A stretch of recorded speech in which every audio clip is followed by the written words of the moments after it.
నరేంద్ర దామోదర్ దాస్ మోదీ ఈ వ్యక్తి ప్రధానమంత్రి అయిన తర్వాత రెండు ఆర్గనైజేషన్స్ అయితే పూర్తిగా నాశనం అయిపోయి. ఒకటి కాంగ్రెస్ ఆర్గనైజేషన్ పూర్తిగా నాశనం అయిపోయి దాదాపు పాతాళ స్థితిలో ఉంది. 2024 ఎన్నికల తర్వాత అసలు కాంగ్రెస్ పార్టీ కనీసం ప్రతిపక్ష హోదాలో అయినా కూర్చోగలుగుతుందా లేదా అనే పొజిషన్కి కాంగ్రెస్ వెళ్ళిపోతే ఇంకొక ఆర్గనైజేషన్, యాక్చువల్లీ అది కంట్రీ కానీ దాన్ని ఎవడు కంట్రీ కింద కన్సిడర్ చేయరు. పేరుకి ఇంటర్నేషనల్ టర్మ్స్లో అది కంట్రీ కింద ఉంటుంది కానీ ఆ కంట్రీలో వెదర్ ప్రెసిడెంట్ తోటి మాట్లాడాలా, ప్రైమ్ మినిస్టర్ తోటి మాట్లాడాలా, మిలిటరీ తోటి మాట్లాడాలా, అక్కడ ఉన్న ముజాహిదీన్స్తో మాట్లాడాలా, ఎవరితో మాట్లాడాలనేది కూడా పక్కనున్న దేశాలకు కానీ లేకుంటే ప్రపంచ సంస్థలకు కూడా అర్థం కాకుండా ఉంటుంది. అది ఏదో కాదు, పాకిస్తాన్. అయితే ఒకటి కాంగ్రెస్ నాశనం అయిపోయింది మోదీ పాలనలోకి వచ్చిన తర్వాత, ఇంకోటి పాకిస్తాన్ నాశనం అయిపోయింది. ఇంకా ఓపెన్గా చెప్పాలని అంటే పాకిస్తాన్ దరిద్రం ఎప్పటి నుంచి అయితే రాసి పెట్టింది అని అంటే 2014లో మోదీ పీఎం అయిన దగ్గర నుంచి వాళ్ళకి అంతిమ రేఖ అనేది రాసి పెట్టుంది. ఆ రేఖ చివరి అంచుల్లో ఉంది. ఎప్పుడు ముగిస్తుందో ఎవరికి కూడా తెలియకుండా ఉన్న పరిస్థితిలో ఇవాళ పాకిస్తాన్ అయితే ఉంది. అయితే 2014లో మోదీ పాలనలోకి వచ్చిన తర్వాత 19 ఎన్నికలు దగ్గర పడే సమయానికి ఊరి లేకపోతే పుల్వామా ఇట్లాంటి కొన్ని దాడులు పాకీ దేశం నుంచి అయితే జరిగినాయి. కానీ అంతటికి ఇంకా గట్టి జవాబు, అంటే క్రియకి ప్రతిక్రియ అనేది జరుగుతుంది అన్నట్లు జవాబుకి తిరిగి జవాబు కూడా అంతే ఇచ్చింది భారత ఆర్మీ, అలానే భారత ప్రభుత్వం.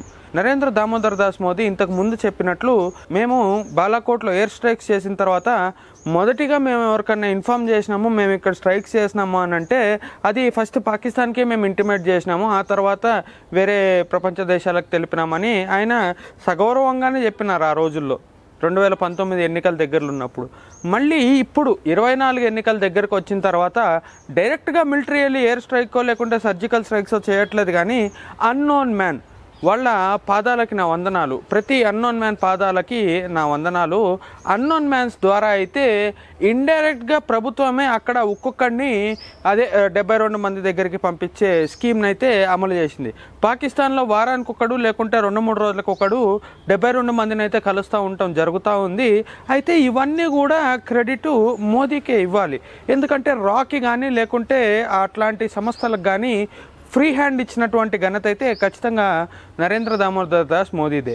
అయితే ఇక్కడ మళ్ళీ 2019 టైంలో జరిగినటువంటి ఊరి పుల్వామా గురించి ఎందుకు మాట్లాడాల్సి వస్తుందంటే రీసెంట్గా మోదీ గారు ఒక ఇచ్చిన ఇంటర్వ్యూలో ఆయన చెప్పారు, మోదీ గారు పుల్వామా టైంలో పాకిస్తాన్ బాలాకోట్ మీద ఎయిర్ స్ట్రైక్ చేసినప్పుడు చాలామంది ప్రూఫ్స్ అడిగినారు, దాని మీద మీ ఒపీనియన్ ఏంది అని అంటే ఆయన చాలా క్లియర్గా చెప్పినారు, వాళ్ళ పాకిస్తాన్ పార్లమెంట్లోనే మాట్లాడుకున్నారు, ఇంకా నేను చెప్పేది ఏంది అన్నట్లు.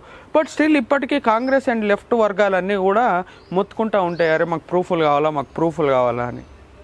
అన్నోన్ మ్యాన్స్ని అడగండి ప్రూఫ్, మీరు కూడా కలిసే ప్రయత్నం చేయండి అన్నోన్ మ్యాన్స్ని, మీకు కూడా ప్రూఫ్లు దొరుకుతాయి. లేకుంటే నిజంగానే కాంగ్రెస్కి కానీ లెఫ్ట్ వింగ్కి దమ్ముంటే అలా కంటోన్మెంట్ ఏరియాలు ఏడైతే ఉంటాయో ఆడకు పోయి ప్రూఫ్లు అడగండి, మంచి ప్రూఫ్లు ఇస్తారు. అయితే మిలిటరీ పరంగా మోదీని కార్నర్ చేసి ఏదో చేద్దామనుకుంటే మాత్రం సస్తే జరగదు. దాదాపు ప్రతి జవాను మోదీకి అంకితమై ఉన్నారు. ఎందుకంటే ఆయన వచ్చిన తర్వాత మిలిటరీలో తీసుకొచ్చినటువంటి పెను మార్పులు అందరం చూసింది. అగ్నివీర్ దగ్గర నుంచి ఎన్నో ఘనమైనటువంటి స్కీమ్లు అయితే ఆయన తీసుకొచ్చినారు. 1 ర్యాంక్ 1 పెన్షన్ లాంటిది ఎన్నో ఉన్నాయి ఇట్లాంటివి చెప్పుకుంటూ పోతే. అయితే నరేంద్ర దామోదర్ దాస్ మోదీని ఇప్పుడు మిలిటరీ పరంగా కార్నర్ చేయటం కష్టం అని అయితే అందరికీ అర్థమైపోయింది. ఇంకా మునుముందు రోజుల్లో కేవలం మిలిటరీ పరంగానే కాదు, అష్టదిగ్బంధనాట్ అన్నట్టు పాకిస్తాన్కి అష్టదిగ్బంధనం అనేది మోదీ చేతిలోనే రాసుంది.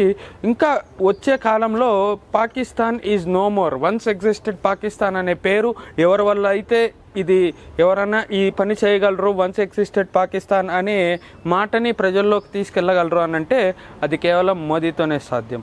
ఈసారి ఓటు కూడా అందరూ మోదీకి వేయాలని కోరుకుంటూ మరొక వీడియోతో మళ్ళీ కలుద్దాం. అంతవరకు జై హింద్.